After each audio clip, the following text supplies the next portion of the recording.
madaxweynaha dowlad goboleedka galmudug axmed ducaale geelle xaaf ayaa mas'uuliyadiisii galmudug inta badan ku wareejiyay wasaaradda arrimaha gudaha dowladda federaalka Soomaaliya.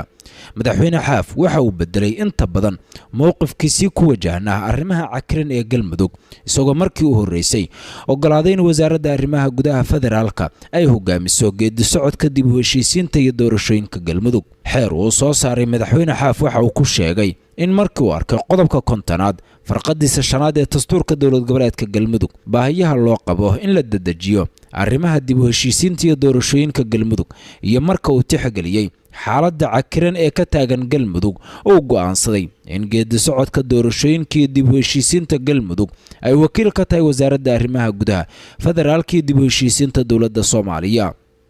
sidoo kale waxa uu ku wargeliyay dhammaan hay'adaha kala duwan ee galmudug inay sii wataan waajibaadka ay u hayaan bulshada reer galmudug inta laga soo dhisayo dowlad cusub. talaabadan ayaa ka dhigan in madaxweyne xaaf uu aqbalay in wasaaradda arrimaha gudaha iyo federaalka dowladda Soomaaliya ay mas'uul ka noqoto wixii hadda ka dambeeya howlaha doorashooyinka iyo dib u heshiisiinta galmudug ee la filayo dhawaantan inay bilowdaan.